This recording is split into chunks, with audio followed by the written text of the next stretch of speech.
un texto de cualquier índole, incluso no solamente ficcional, sino también puede ser un texto científico, está trabajando con el cuerpo, está trabajando con todo el cuerpo, y todo el cuerpo está presente en ese proceso. Pero fundamentalmente, claro, apartándonos de otro tipo de escrituras que pueden ser un poco más objetivas, objetivizables, la escritura poética, que es subjetiva y que representa un mundo paralelo al mundo de la representación real, como diría Schopenhauer, la poesía específicamente tiene mucho más que ver con las reacciones corporales, psíquicas, con las reacciones, digamos, de la sinapsis entre neuronas, pero también con la situación del cuerpo en el mundo, para ponerlo en un plano un tanto, para mapear un poco este fenómeno, ¿no? Entonces ahí tenemos el caso de los escritores. Estábamos hablando con Rafael acerca de Leopoldo María Panero, un poeta que nos dejó hace poco, y que, bueno, finalmente, hablando de la relación entre locura y escritura, tenemos una relación directa entre cómo se escribe y por qué se escribe de tal manera, a partir de situaciones que son psicocorporales en el mundo. ¿Cómo nos establecemos psicocorporalmente en el mundo, ¿no? Panero eligió una manera de establecerse psicocorporalmente en el mundo, y eligió una manera de escritura que lo define y que finalmente lo ha hecho trascender hasta por su propia muerte. Y en muchos casos, Antonin Artaud, que sería uno de los casos más extremosos de relación entre escritura y cuerpo, ¿verdad? Bueno, los ejemplos serían innumerables, pero yo pienso que esto un poco para dejar claro de que la escritura no es un fenómeno mental, la escritura no es un fenómeno intelectual, y la escritura poética sobre todo es un fenómeno corporal que conlleva una interrelación con lo corporal, lo linfático, el sudor, lo muscular, lo nervioso, lo tendinoso.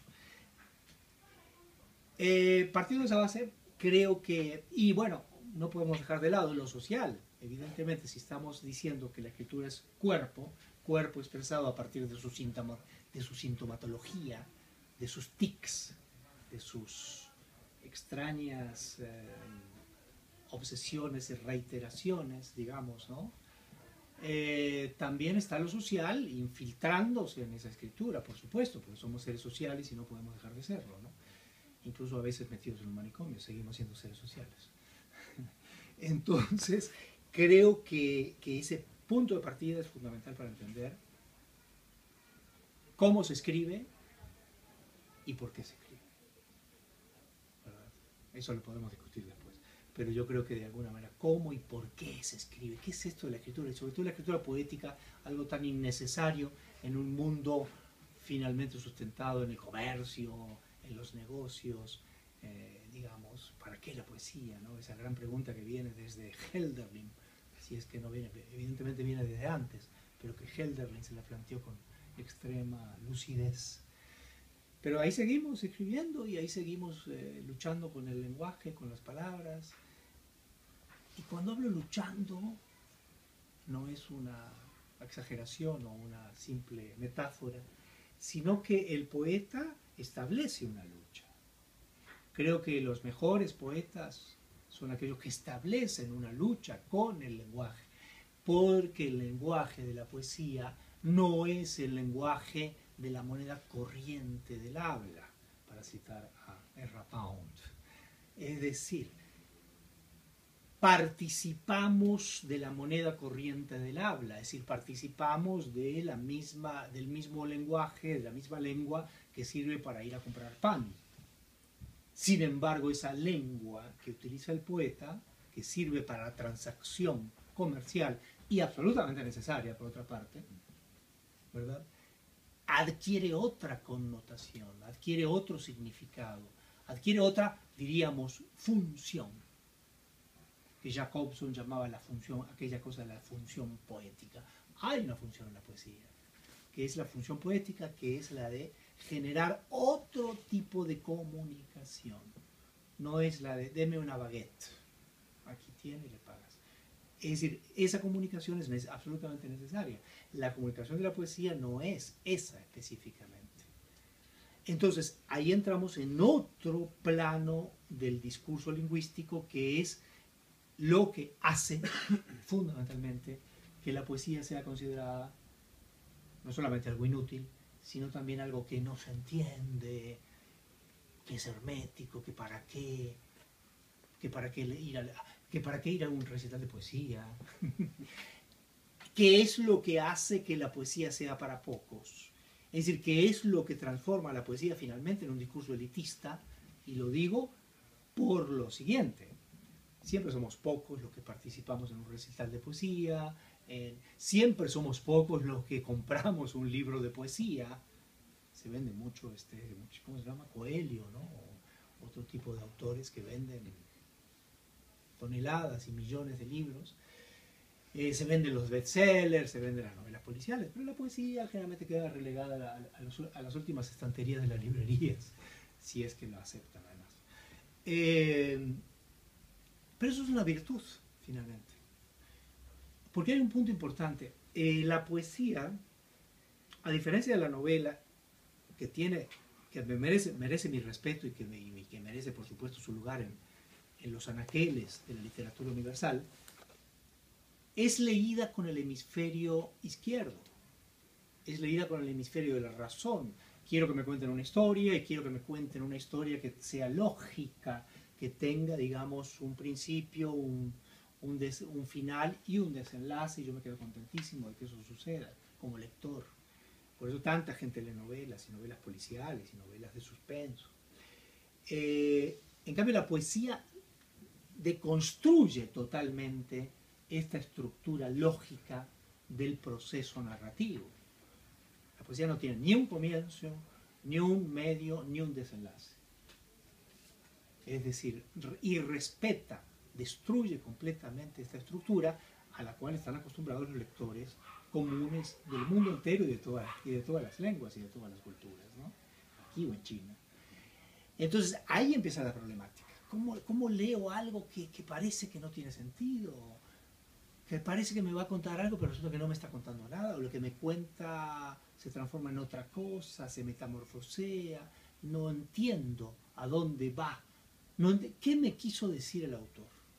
La gran pregunta del lector, digamos, de narrativa ante el poema. No entiendo qué me quiere decir. Entonces, ¿qué es lo que pasa? Lo que pasa es que la poesía va dirigida al hemisferio derecho. El hemisferio derecho es el hemisferio de la analogía, no de la lógica. Para leer poesía hay que conectarse con el hemisferio de la analogía, el hemisferio de la parte en que las cosas se entienden de otra manera, en que las cosas tienen una lógica otra. Pero la gente suele seguir leyendo, porque la gente lee una novela y después, mira, aquí hay un librito de poesía, vamos a ver. Y lo sigue leyendo con el hemisferio izquierdo, el hemisferio de la lógica. Hay gran decepción. Ahí no solamente no entiende, sino que puede llegar a ofenderse.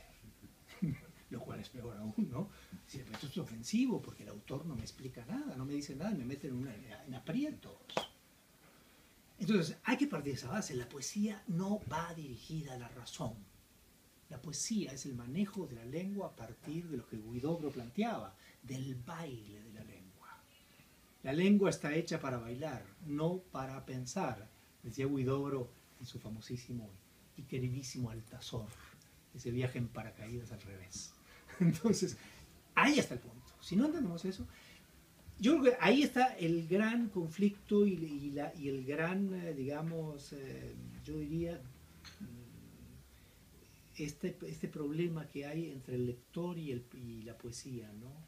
Que hay un desconocimiento porque se trata de leer la poesía de una manera que no puede ser entendida, que es a través de la razón, a través de justamente el hemisferio izquierdo, y la poesía no es eso. La poesía colinda con el mito, la poesía colinda con justamente las zonas de colinda con aquella filosofía heraclitiana que de alguna manera era previa al pensamiento racional aristotélico, ¿verdad? Entonces colinda con el pensamiento mágico, mágico religioso, mágico místico, colinda con la invención, ¿verdad? Y colinda con lo que hoy llamamos locura, que antes no era considerado locura, sino que era considerado a veces zonas de conocimiento. Entonces el problema de la poesía es muy grave, ¿no? Porque estamos en un mundo de la razón, de la racionalidad extrema y del querer transformar la poesía en un producto razonable, que es lo peor que lo que le puede pasar a la poesía, ¿no? La poesía sigue estando a contrapelo, a contracorriente, sigue navegando, digamos, en un río, digamos, en el que la dirección es contraria a la dirección de la razón y a la dirección de la racionalidad que nos ha impuesto la cultura occidental y que de alguna manera forma parte de un pensamiento científico, de un pensamiento lógico que tiene también su lugar, por supuesto, y su zona de reconocimiento, por supuesto, ¿no? Dicho esto, creo que, pues, no sé, no quedaría más que pasar a leer algo. A leer algo de este Oroboro. Por supuesto que vamos a leer muy poco porque sería tedioso e imposible abarcarlo todo. Pero me gustaría hablarles un poquito, digo de manera muy breve, tal vez después podamos platicar y conversar un poco acerca del proceso de creación de este libro, que se compone de 14 libros, que se compone de 20 y tantos años de trabajo. Y el primer libro que aparece en Oroboro es un libro que tiene mucha influencia japonesa, hablando justamente de la racionalidad, ¿no? El Japón también, sobre todo el arte japonés, ¿no? La poesía japonesa, fundamentalmente, está sustentada en el asombro del momento, del instante, de la magia del instante, el atrapar ese instante como hace el haiku, como hace el tanka, ¿verdad? Y ir más allá o intentar superar justamente la racionalidad, es decir, razonar el instante, sino que más bien transformar el instante en una especie de epifanía.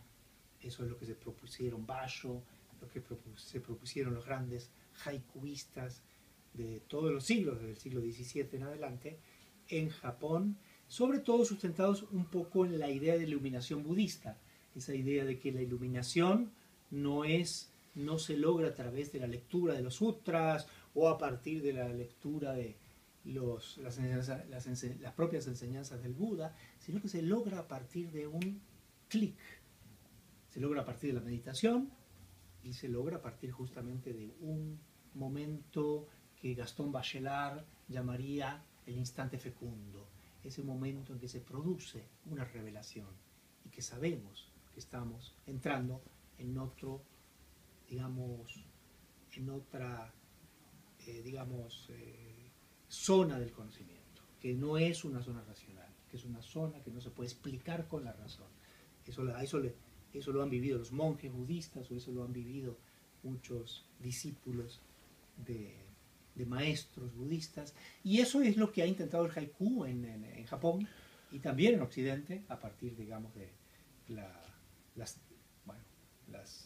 traducciones que nos llegan a partir de la poesía norteamericana, que es la primera que introduce la experiencia del haiku en Occidente.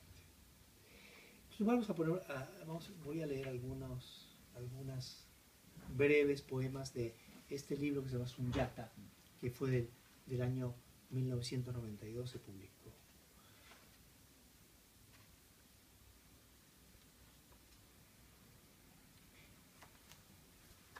Ilumina, da la luna su luz, suave por los montes sube, incienso que los monjes queman.